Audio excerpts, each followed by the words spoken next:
ఆంధ్రప్రదేశ్ రాజకీయాలు ఒక్కసారిగా వేడెక్కాయి. ఒక వైసీపీ టీడీపీ మధ్య జరిగినటువంటి పసుపు కుంకుమ కార్యక్రమం ద్వారా బట్టబయలయ్యాయి.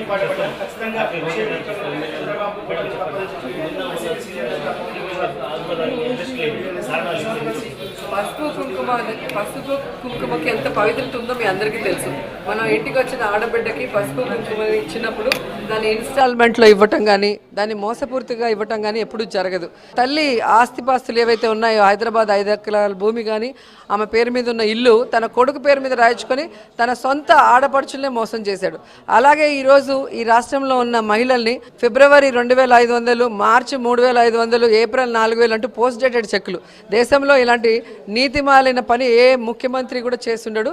కానీ ఖచ్చితంగా నెక్స్ట్ మంత్ ఫస్ట్ వీక్లో నోటిఫికేషన్ వచ్చిన తర్వాత ఈ చెక్కులు ఇష్యూ చేయనీరు ఈసీ అని తెలిసి ఈ కొత్త డ్రామాకు తెరలేపెడుతుంది. ఆడవాళ్ళ కార్యక్రమాన్ని ఎందుకు అడ్డుకున్నారు అని టీడీపీ అంటోంది.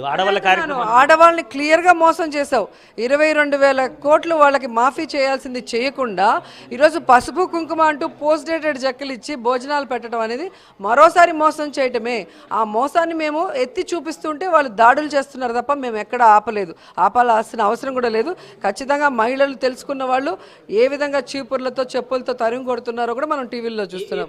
ముఖ్యంగా ఓటర్ల గల్లంతా చాలా దూమరం చెప్తుంది. ఈరోజు జగన్మోహన్ రెడ్డి కూడా ఎలక్షన్ కమిషన్ ఢిల్లీలో కలబోతున్నాడు. దీనికి ప్రధాన కారణం అదేనా, ఇంకా వేరే కారణాలు కూడా?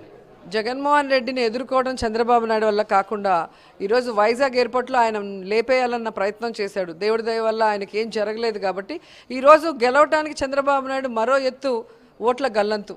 అంటే ఎక్కడైతే మాకు సాలిడ్గా ఓట్లు పడే గ్రామాలు ఉన్నాయో ఆ గ్రామాల్లో క్లియర్గా ఓట్లు తీసేశారు.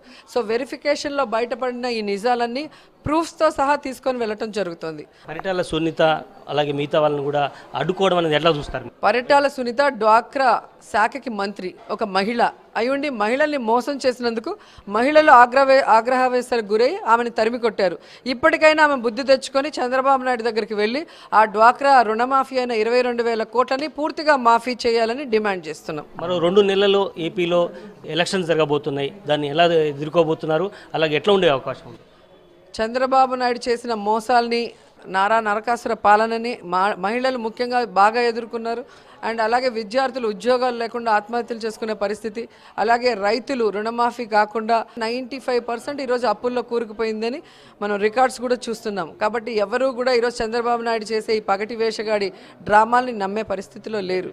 ఏపీలో పవన్ కళ్యాణ్ పార్టీని ఎలా చూస్తారు? అన్న పొత్తుకు అవకాశం అసలు ఆయన ఎన్నికల్లో నిల్చున్న తర్వాత మాట్లాడదాం. ఎందుకంటే గతంలో పార్టీ పెట్టి ఎన్నికలకు కూడా పోకుండా ఏ విధంగా బీజేపీ టీడీపీతో మెర్జ్ అయిపోయి ప్రచారంకి వెళ్ళాడో మరి ఈసారి అదే చేయబోతాడేమో అనుకుంటున్నాను.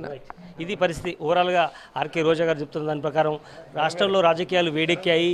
ముఖ్యంగా ఓట్ల గల్లందు విషయంతో మొదలుకొని పసుపు కుంకుమ కార్యక్రమాన్ని వాళ్ళు రాజకీయం చేశారు. అందుకనే అక్కడ ప్రజలు తిరగబడుతున్నారు అన్నటువంటి విషయాన్ని చెప్పడం జరుగుతుంది.